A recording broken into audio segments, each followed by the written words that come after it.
Olá, pessoal. Eu espero que todos estejam super bem. E estou gravando esse vídeo aqui para a gente encerrar, né, o nosso conteúdo programático do primeiro bimestre, onde a gente aborda um pouquinho sobre alguns parâmetros das populações, que no caso vem a ser o crescimento e a estrutura dessas populações. Como que a gente pode fazer essa caracterização pela estrutura?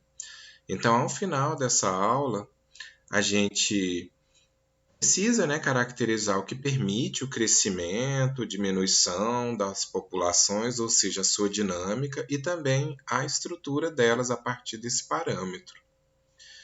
Nós vamos estudar alguns fatores que podem interferir nesse crescimento, deixando o crescimento da população bem dinâmico e também que interfere na estrutura final de uma população.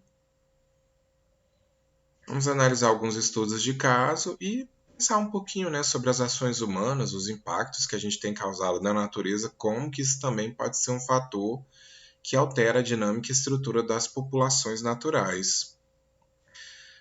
Bom, pensando naquelas taxas de natalidade, de mortalidade, imigração e imigração, quando a gente observa o potencial de crescimento das populações naturais, a gente percebe que a quantidade de nascimentos e de imigrações elas superam a retirada de indivíduo, o que faz a gente pensar que as populações naturais tendem a crescer indefinidamente. De fato, se a gente tivesse um ambiente que permitisse isso, isso aconteceria, como mostrado aqui nesse exemplo hipotético. Então, um organismo simples, né, de divisão assexuada. Então, para cada indivíduo, ao final dessa reprodução, são gerados dois. Então, se a gente observar uma bactéria, por exemplo, que segue esse mecanismo reprodutivo, a gente pode esperar, num curto intervalo de tempo, 10 horas, uma população que tende a crescer exponencialmente. Ou seja, uma capacidade de reprodução que pode gerar uma densidade populacional muito alta. Matematicamente falando, isso é o que a gente chama de potencial biótico ou taxa de crescimento intrínseco. Então, todas as populações dos diferentes seres vivos, elas têm esse potencial. Mas aí pergunta para vocês, isso acontece na prática? A gente tem alguma espécie que de fato cresce enlouquecidamente igual essa aqui, mostrada nesse gráfico, de modo que ela ocuparia toda a superfície terrestre, excluindo, como consequência disso, os outros seres vivos? Bom, não. Acontece porque o meio ambiente ele apresenta recursos limitados e isso de uma certa forma interage com essa taxa de crescimento intrínseco, inviabilizando ela. Tá? Então, o meio ele tem aí uma resistência, uma capacidade de suporte que limita esse potencial biótico dos diferentes seres vivos. Bom, então como consequência dessa interação, as populações, elas, ao invés de crescerem exponencialmente, elas crescem segundo uma curva que a gente chama ela de curva de crescimento logístico. Então, como é que seria isso, né? As populações tendem, né, a gerar mais indivíduos do que acontece retirada deles da população, então elas tendem a crescer. Então, a curva de crescimento dentro de um determinado ambiente, ela tende a subir até chegar um momento em que a capacidade de suporte do meio ela é atingida, ou seja, até o momento em que os recursos limitados são exauridos. E aí, nesse momento, não tendo mais recurso para suportar uma população em ascensão, o que acontece? A gente começa a ver efeitos do ambiente controlando essa população, de modo que, ao invés dela crescer indefinidamente, conforme previsto pela curva de crescimento intrínseco, ela na verdade fica oscilando em torno da linha que representa a capacidade de suporte, que representa os recursos disponíveis no meio. E aí, acima disso aqui, começam a ter pressões, como, por exemplo, parasitismo, aumento da densidade populacional, aumento de predação, disseminação de doenças que acaba controlando a população. Então, em função dessas pressões controlando a população em crescimento, que já ultrapassou a capacidade de suporte, a resistência do meio, ela tende a ficar oscilando. Então, quando ela ultrapassa aquele excedente, ele acaba sendo reduzido pelas pressões de controle do ambiente, depois ela tende a diminuir, a se estabilizar e aí volta a crescer de novo, mas sempre dessa forma, flutuando, formando um crescimento bem dinâmico. Assim, quais são esses fatores que vão fazer com que a população oscile, né, em torno dessa capacidade de suporte do ambiente? Nós temos vários fatores, nós não vamos discutir todos. Então, um deles seria a própria densidade de indivíduos numa espécie, dentro de um determinado ambiente. Então, à medida que é inserido mais indivíduos, diminui a quantidade de espaço para eles sobreviverem, diminui a quantidade de recursos para manter eles vivos e se reproduzindo. Então, como consequência disso, aumenta a competição dentro da espécie. Esse excedente de indivíduos que já está sofrendo competição intra e interespecífica também está sofrendo ação de predação, porque na maioria das vezes é recurso para outro grupo de ser vivo e quando está em grande concentração, grande quantidade, acaba servindo aí de recurso para outras espécies. E também a gente tem maior taxa de parasitismo acontecendo. Bom, um exemplo de como a densidade pode regular o crescimento das populações é mostrado aí pelas populações de paros major. Então, o que acontece? Num determinado contexto, quando eu tenho uma quantidade de casais por hectares, eu tenho uma ninhada de tamanho X. No caso aqui, ó, quando eu tenho um casal por hectares, o que a gente observa é uma quantidade de descendentes, número médio de filhotes por ninho de 14.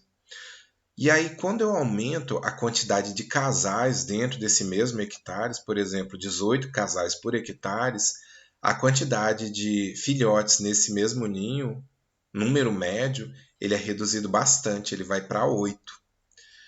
Então, assim, isso acontece por conta desse superpovoamento que gera todas essas pressões de controle do ambiente.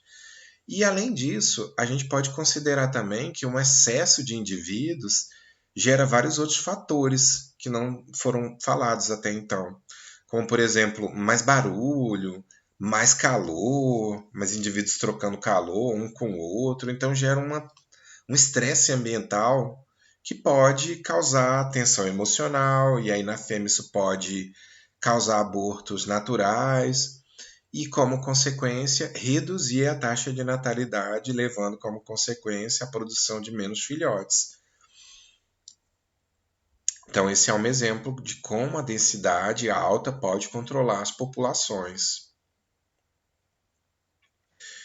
Então, se não tivesse esses fatores atuando, densidade, predação, parasitismo, disponibilidade de recurso limitada, a população ela tenderia a crescer de forma estável, mesmo num ambiente limitado. Mas isso não acontece, tá? Não acontece porque sempre a gente tem um ou outro fator atuando, e aí, em função do relaxamento de um ou do outro, a gente pode ter a população crescendo ou diminuindo.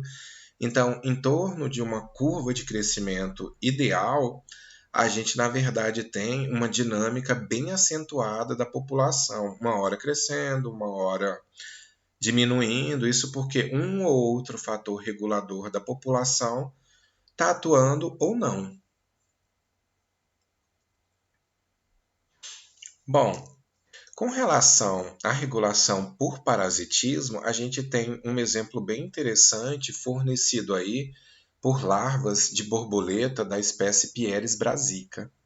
Então, no caso da população dessa espécie, só para a gente ter ideia, quando a gente tem as diferentes fases do ciclo de vida larval e de pupa também, né? A gente observa que para cada fase a gente tem um mecanismo aí regulador do crescimento da quantidade de indivíduos que foram ovipositados. Então, por exemplo, vamos supor que essa espécie aí tenha produzido 1.000 ovos e tenha nascido desses ovos 1.000 larvas. Quando a gente for considerar o finalmente, descontando todos os fatores reguladores que acontecem ao longo das diferentes fases que sucedem aí a fase larval, a gente observa uma taxa de sobrevivência muito baixa, de 0,26, o que dá mais ou menos 2 a 3 larvas que conseguem chegar à fase adulta. Então, por que isso vai acontecer?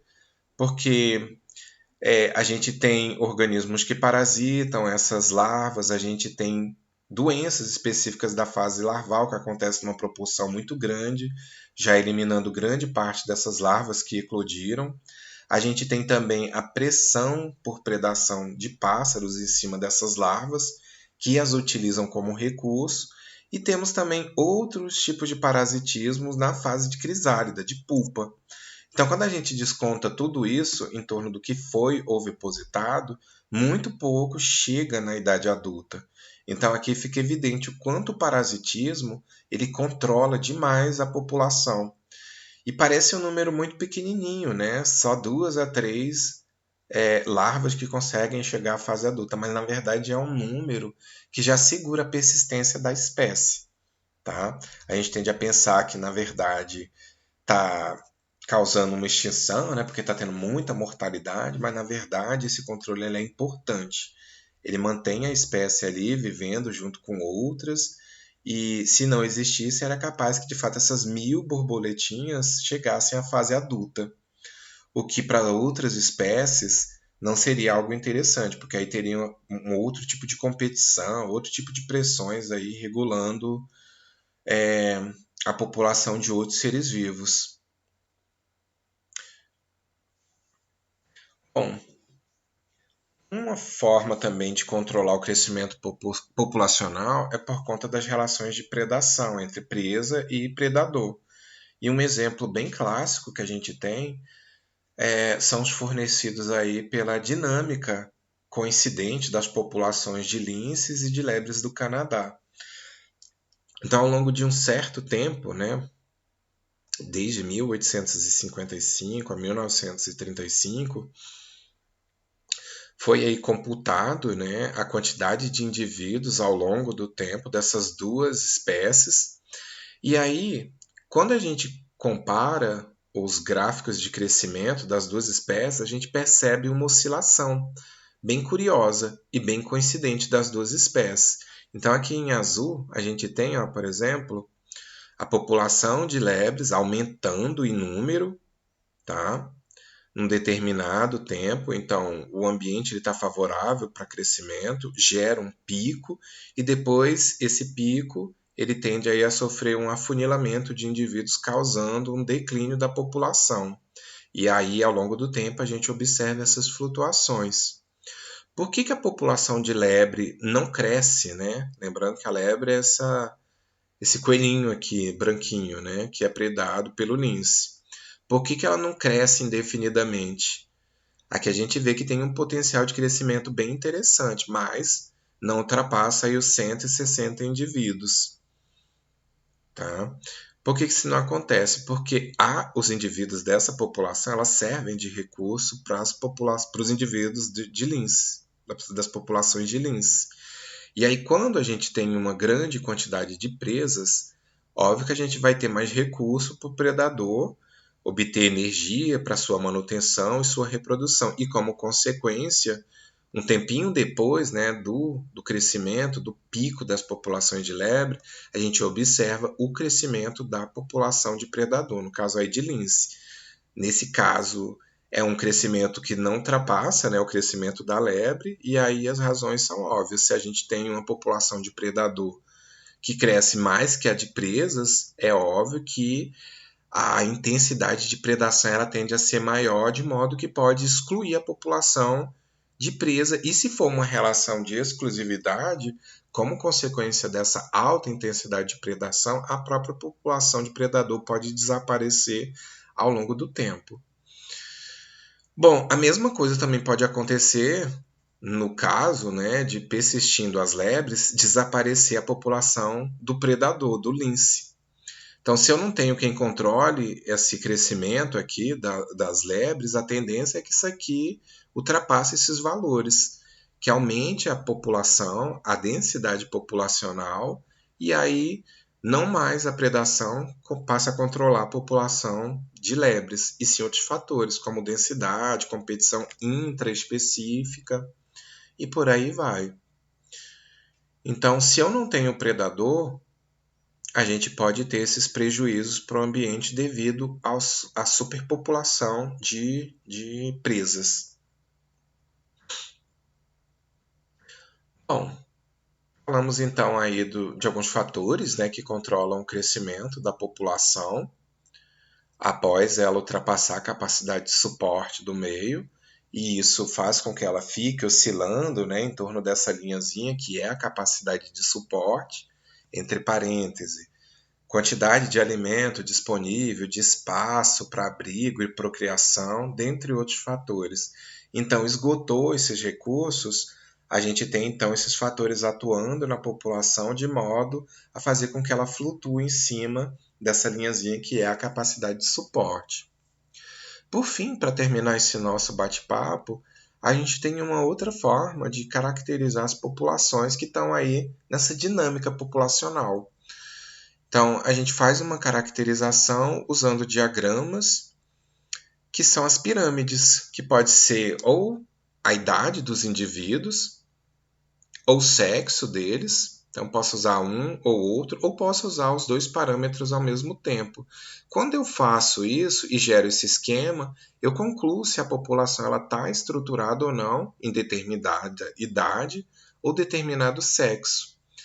Então, para eu quantificar isso e gerar, né, essas pirâmides, eu preciso ir em campo, saber quem são os indivíduos de determinada faixa etária, de determinado sexo, e quando eu tenho isso quantificado, eu consigo então gerar esse diagrama, tá?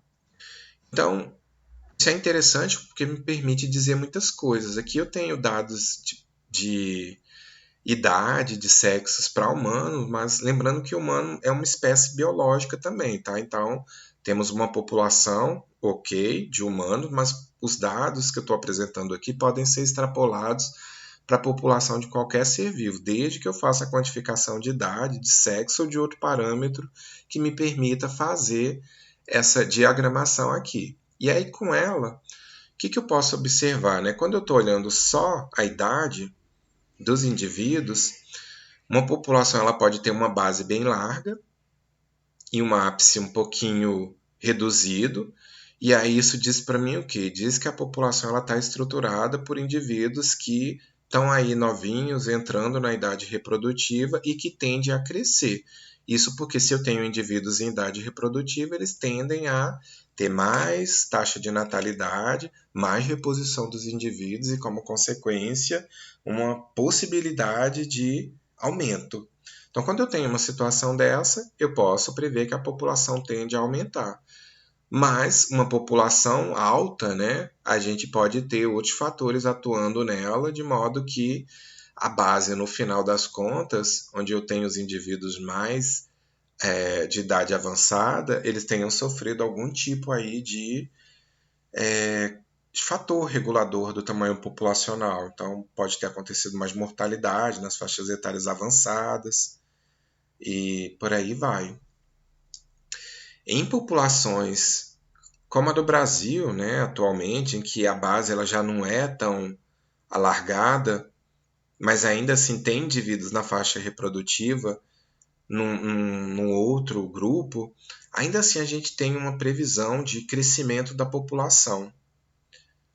Tá? E aí os mesmos fatores que podem regular o tamanho da população podem atuar aqui também.